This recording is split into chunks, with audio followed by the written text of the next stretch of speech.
बिस्मिल्लाहिर्रहमानिर्रहीम जी, अस्सलाम वालेकुम। जनाब स्पीकर साहब, मैं शुक्रगुजार हूँ कि आपने आज बजट पर कुछ गुफ्तगू करने का मौका दिया। तो ये बात तो मुझे वाजिया थी कि ये जो हुकूमती बेंचेस हैं ये नाअहल हैं। तो अब इस बात का भी अंदाज़ा होता जा रहा है और शक होता जा रहा है कि इनकी शहरियत क्या है, क्योंकि पाकिस्तान के हक में जो कोई शहरी है वो तो इस किस्म का बजट दे नहीं सकता। ये तो कोई अवाम का दुश्मन ही इस किस्म का बजट दे सकता है। खैर, इनसे क्या बात की जाए, नॉन सीरियसनेस की तो इनकी इंतहा है। आते तो ये यहाँ पर है नहीं, तो बहस और इसके ऊपर क्या दीगर बात की जाए। ये खुद फॉर्म 47 और वो भी एक जाली फॉर्म 47 की पैदावार है सारे, और इनको बड़ी अच्छी तरह पता है कि अवाम में इनकी कितनी पजीराई है। तो जिनको अवाम का और अवाम के दुख दर्द का कुछ पता ही ना हो, उन्होंने अवाम की नुमाइंदगी क्या करनी है, उन्होंने अवाम का बजट क्या बनाना है। अवाम का बजट तो हमारा लीडर इमरान खान साहब बना सकते हैं, जो कि हम सब के वजीर आजम है, इस मुल्क के हकीकी वजीर आजम है, जो इस कौम, इस मुल्क के इस्तेकाम की खातिर, इन बच्चों के मुस्तकबिल की खातिर आज भी मुश्किल में है, जेल काट रहे हैं।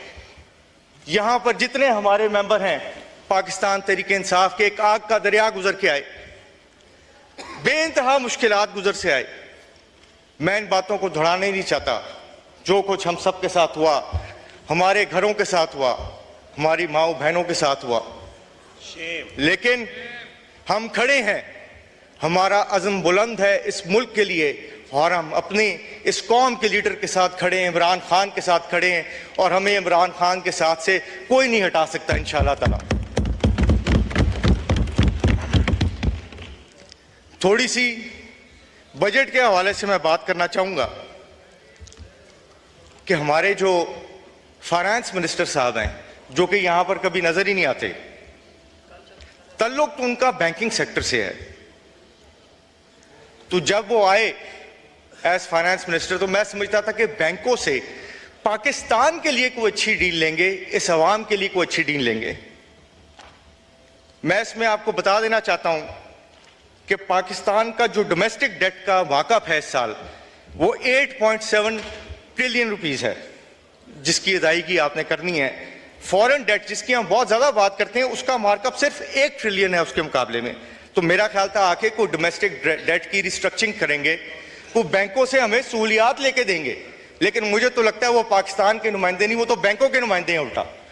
इस चीज को मद्देनजर रखें। बैंकों के जब तक आपने इस इंटरनल डेट को और डोमेस्टिक डेट को रिस्ट्रक्चर ना किया, हम बेहतरी की तरफ कैसे जाएंगे, और हमारा जो सारा डेफिसिट है वो तो डेफिसिट उसी तरह ही रहेगा।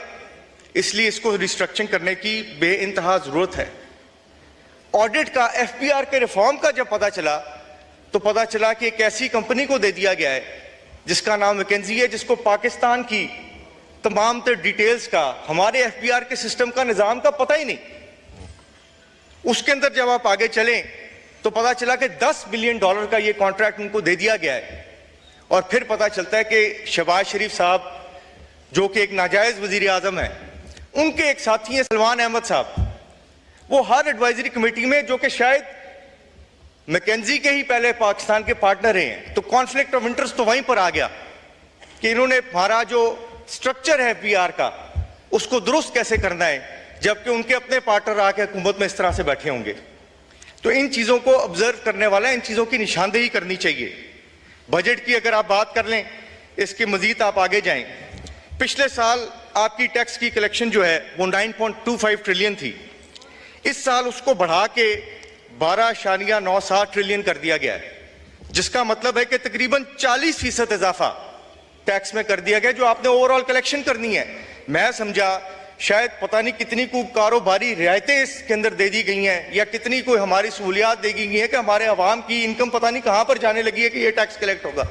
पता चला कि वहां पर इनकम के अंदर इजाफे वाली कहानी कोई नहीं। सिंपल नजर आ रहा है कि जिस तरह को बच्चों ने बजट बनाया कि 10% को 18 कर दो, 18 को 25 कर दो, 25 को 50 कर दो, हर एक को उस तरह बढ़ा दो। ये ना देखो कि उसकी सकत क्या है, कि उसकी पहुंच क्या है, इस अवाम की पहुंच क्या है।